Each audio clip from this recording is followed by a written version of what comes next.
கோவை, திருப்பூர், ஈரோடு மாவட்ட மக்களின் கனவு திட்டமான அத்திக்கடவு அவிநாசி திட்டத்தை நாளை முதலமைச்சர் மு.க.ஸ்டாலின் தொடங்கி வைக்கிறார். இதன் மூலம் 60 ஆண்டுகால போராட்டம் முடிவுக்கு வருகிறது. தமிழ்நாட்டின் மேற்கு மாவட்டங்களான கோவை, ஈரோடு, திருப்பூரில் நெல், மஞ்சள், வாழை மற்றும் தென்னை சாகுபடியால் ஒரு பகுதி வளம் கொழித்து செழுமையாக காணப்பட்டாலும் மற்றொரு பகுதி வானம் பார்த்த பூமியாக நீரின்றி வறண்டு காட்சியளிக்கின்றன. இதற்காக நீலகிரி மலைப்பகுதியில் உருவாகி காவிரியில் கலக்கும் பவானி ஆற்றின் உபரி நீரை இந்த பகுதிகளுக்கு கால்வாய் மூலம் கொண்டுவர வேண்டும் என்ற கோரிக்கையுடன் உருவானதுதான் இந்த அத்திக்கடவு அவிநாசி திட்டம்.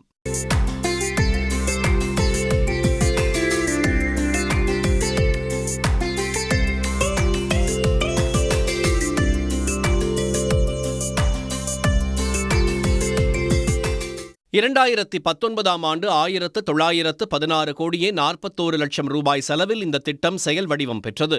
அதன்படி காலிங்கராயன் பாளையம், நல்லகவுண்டன் பாளையம், திருவாச்சி, போலநாயக்கன் பாளையம், எம்மாம்பூண்டி, அன்னூர் ஆகிய 6 இடங்களில் நீரேற்று நிலையங்கள் அமைக்கப்பட்டுள்ளது.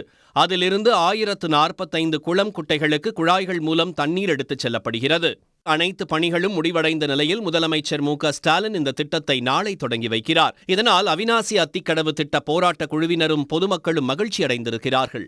இந்த திட்டத்துக்காக பல்வேறு ஆண்டுகளமா உழைத்து போராடி வந்த மக்களுக்கு அனைத்துக்கும் நன்றி தெரிவித்துக் கொள்கிறோம். இந்த திட்டத்தினால இன்னைக்கு ஆயிரக்கணக்கான குளம் குட்டைகள்ல இந்த சோதனை ஓட்டத்திலேயே ஓரளவுக்கு நிரம்பி இருக்கு தண்ணி. இதுலயே நிலத்தடி நீரோட்டம் மிக பெரும் அளவில் உயர்ந்திருக்கு. மக்கள் அனைவரும் சந்தோஷமா இருக்காங்க. அத்திக்கடவு அவிநாசி திட்டம் மூலம் சுமார் 24,468 ஏக்கர் விளைநிலங்கள் பாசன வசதி பெறும். அது மட்டுமின்றி 35 லட்சம் மக்களின் குடிநீர் தேவையும் பூர்த்தியாகும் என கூறுகின்றனர் விவசாயிகள். 25,000 ஏக்கர் பாசனத்துக்கு உண்டான தண்ணி கிடைக்கக்கூடிய சூழ்நிலை இதனால உருவாயிருக்குது. அது மட்டும் இல்லாம கால்நடைகளுக்கு தண்ணி இல்லாத ஒரு சூழ்நிலை உருவாகி இந்த பகுதியை பாலைவனமாக்கக்கூடிய சூழ்நிலை இன்னைக்கு தடுக்கப்பட்டிருக்குது. உண்மையா இந்த மாதிரியான ஒரு திட்டம் இது வரைக்கும் எங்கேயுமே நடக்கல. அந்த மாதிரியான ஒரு திட்டம் திறமையா அதாவது லிஃப்ட் இரிகேஷன் சொல்லுவாங்க. அதாவது பவானியிலிருந்து கூடுதுறை அந்த இடத்துல இருந்து அதுக்கு முன்னாடி இருந்துங்க பவானி ஆத்துல ஃபர்ஸ்ட் பம்பிங் ஸ்டேஷன் செட் பண்ணி 6 பம்பிங் ஸ்டேஷன் மூலமா இத்தனை மாவட்டங்களுக்கும் தண்ணீர் கொண்டு வந்திருக்கிறாங்க. அதற்காக பிடபிள்யூடி துறைக்கும் இந்த நேரத்தில் நாங்கள் நன்றி தெரிவிச்சுக்கிறோம்.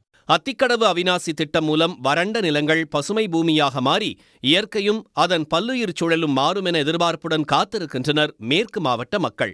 சன் நியூஸ் செய்திகளுக்காக செய்தியாளர் குணசேகரன். சன் நியூஸ் வாட்ஸ்அப் சேனலை ஃபாலோ செய்யுங்கள். QR கோடை ஸ்கேன் செய்து சன் நியூஸோடு இணைந்திருங்கள்.